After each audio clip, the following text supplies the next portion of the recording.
Barchangizga assalomu alaykum. Oldingi videolarimizning birida biz Viagra haqida va uni inson salomatligi uchun foydali yoki zararli ekanligi to'g'risida rolik tayyorlagan edik. O'sha videoning tagida qoldirilgan izohlar va talablarga binoan biz bugun Titan gel va shunga o'xshash gellar haqida hamda erkak kishining jinsiy a'zosini kattalashtirish to'g'risida sizga rolik tayyorladik. Demak, siz bilan Usfakt, qani bo'lmasam boshladik. Erkaklarning jinsiy a'zosini kattalashtirish, uni o'stirish juda spekulativ mavzudir. Chunki jinsiy a'zoning o'lchamlari dolzarb mavzu bo'lib, har doim barcha erkaklarni qiziqtirib kelgan.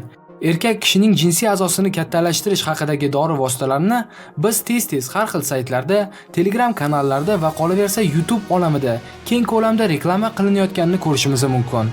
Albatta, bu dorilarni reklama qilib sotayotgan firibgarlar o'ziga bu ishni biznes qilib olishgan. Odamlar esa yolg'on va'dalarga ishonib, o'z muammosini hal qilish niyatida ortiqcha sarf-xarajatlar qilmoqda. Demak, hozirda keng ko'lamda reklama qilinayotgan Titan gel, Sheikh gel, Persidskiy gel, XXX gellar nima uchun ish bermaydi? Buni bir necha guruhlarga bo'lib tushuntirishga harakat qilamiz. Birinchidan, bu doridan manfaatdor bo'lmagan barcha urolog, androlog shifokorlar bunday krem va gellar quruq reklama ekanligi haqida aytishadi.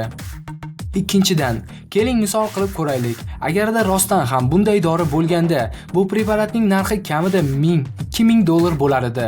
Nima uchun deysizmi? Chunki agar bu krem va gellar reklama qilinayotganidek 100% natijalarni ko'rsatsa, har bir jinsiy a'zosidan qoniqmagan erkak ushbu dori vositani har qanday pulga olishga tayyor bo'lar edi.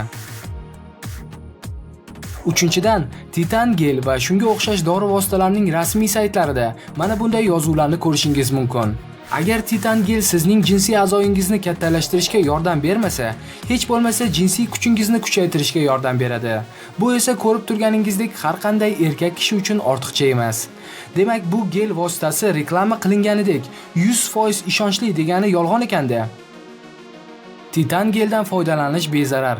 U barcha kerakli sifat sertifikatlariga ega. To'g'ri, bu bezarar krem bo'lishi mumkin. Uni hattoki har xil foydali mahsulotlardan tayyorlanganligiga ham shubha yo'q. Lekin o'sha mahsulotlar bizga kerakli bo'lgan ishni qilib beradimi yoki yo'qmi? Keling shuni ko'rib chiqamiz. Protein va aminokislota gidrolizlari aktiv moddalar jinsiy a'zoning to'qimalarini elastiklashtirib, uni o'sishiga yordam beradi. Bu yerda ham ular bizni aldashyapti. Chunki oqsillardan jinsiy a'zo o'smaydi. U jinsiy a'zoni qon aylanishini oshirishi mumkin va bu bilan to'liq ereksiyaga erishishga yordam berishi mumkin, lekin aslo uning o'sishiga olib kelmaydi. Agar oqsillardan jinsiy a'zo o'sganda edi, mana bu kishilar bizga isbot bo'lgan bo'lar edi. Aslida esa hammasi teskari.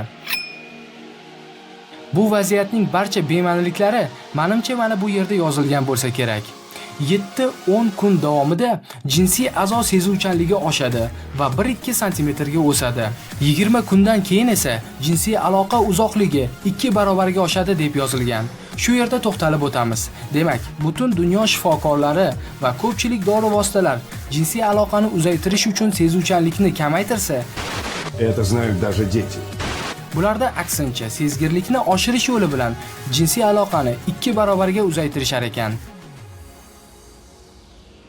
Xo'sh, keling endi haqiqatdan ham yordam beradigan va yordam berishi mumkin bo'lgan vositalarni ko'rib chiqamiz. Bunday vositalar va qurilmalarning turlari juda ham ko'p. Hozir biz sizlarga ularning eng asosiylarini sanab o'tamiz. Birinchi, interaktiv maza, ikkinchi, extender va pompa, uchinchi, jelkin mashqlari va to'rtinchi, jarrohlik yo'li bilan. Yagona yordam berishi mumkin bo'lgan krem yoki mas bu meditsinada qo'llaniladigan interaktiv maza hisoblanadi. Nima uchun u yordam beradi va kimlar uchun kerak? Demak, bu dori gormonal preparatdir. Unda dihidrotestosteron, ya'ni testosteronning aktiv formasi mavjud. Testosteronni hammamiz bilsak kerak. Bu erkak kishining asosiy gormoni bo'lib, usiz erkak kishi erkak hisoblanmagan bo'lar edi. Ana endi kimlarga bu mas yordam berishi mumkin? Bu mas faqatgina gormonal muammolari bo'lgan kishilargagina, ya'ni organizmda testosteronni kam bo'lgan kishilargagina yordam berishi mumkin. Ba'zi holatlarda erkak organizmida testosteronni yetishmasligi sababli jinsiy a'zoni o'smasligi kuzatiladi. Ana shunday odamlargagina bu dori vositasi yordam beradi. Boshqa kremlar haqida gapirmasak ham bo'ladi. Chunki qolgan krem vositalari oddiy safsata. Ular va'da qilingan haftasiga 5-6 santimetrlar esa bu faqatgina fantastika. Jinsiy a'zoni kattalashtirishning ikkinchi usuliga o'tsak, bu jinsiy a'zoni kattalashtiruvchi usul extender yordamida bo'ladi. Bu qurilma ham jinsiy a'zoni o'stirish borasida o'zini yaxshi ko'rsatgan, lekin bu ham 100% natijani beradi degani emas. To'g'rirog'i 50 ga 50 desa ham bo'ladi. Bu nimaga bog'liq va u kimlarga yordam beradi? Keling bu savollarga javob topamiz. Afsuski, extender kimga yordam beradi-yu, kimlarga yordam bermasligini darrov aytib bo'lmaydi. Chunki extender jinsiy a'zo to'qimalari elastik ko'rinishda bo'lgan odamlargagina yordam beradi. Agarda inson to'qimalari elastik bo'lmasa yoki erkak kishi yoshi katta bo'lsa, u holda extender hech qanday natijalarni bermaydi. Yana bir jinsiy a'zoni o'sishiga yordam beruvchi qurilma bu pompa. Pompa, agar bilmaganlar bo'lsa, bosim va vakuum yordamida jinsiy a'zoni o'stiradi. Lekin natijalar shuni ko'rsatadiki, pompa jinsiy a'zoni asosan uzunlikka emas, eniga kattalashtirar ekan. Jinsiy a'zoni kattalashtirish bo'yicha natijalar ko'rsatgan yana bir uslub bu jelkin mashqlari. Jelkin bu jinsiy a'zoni qo'l bilan mashq qilish usuli hisoblanadi. Jinsiy a'zo bilan mashq qilishning juda ham ko'p usullari mavjud. Tortish, cho'zish, qaltirish, xullas bu sport zallarida qilingan mashqlarga o'xshagan narsa. Zalga chiqib siz badaningizni ishlatasiz, muskularingiz isha boshlaydi. Bu yerda ham xuddi shu holat. Yaxshiyamki biz 21-asrda yashayapmiz. Meditsina biz davrimizda ko'p narsalarni taklif qila oladi. Jarrohlik aralashuv yordamida jinsiy a'zoni o'stirish, unga diametr berish, kichkina qilish, katta qilish hech gap emas. Ammo bu yerda ham albatta o'ziga yarasha xavflar bor. Jarrohlik davomida inson faktori asosida xatoliklar bo'lishi, to'qimalarni noto'g'ri bitishi va tamom erkak kishini umuman baxtsiz qilib qo'yishi mumkin. Bunday holatlar ham albatta ko'p uchrab turadi. Mana aziz do'stlar, biz yordam berishi mumkin bo'lgan jinsiy a'zoni o'stirish usullarini ko'rib chiqdik. Titan gel va shunga o'xshash kremlar haqida ham aytib berdik. Demak, qaytaraman. Bu dorilarni sotayotgan vijdonsiz odamlar biz oddiy xalqni laqillatib katta pullar topishyapti. Shuning uchun sodda bo'lmang. Har xil berilgan va'dalarga ishonavermang. Aqlingizni ishlatib ko'rsangiz bo'ldi. Sizni hech kim hech qachon alday olmaydi.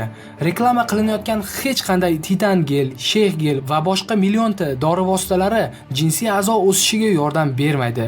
Buni ko'pchilik o'z ishini ustalari, ya'ni shifokorlar, urologlar, androloglar isbotlab berishi mumkin.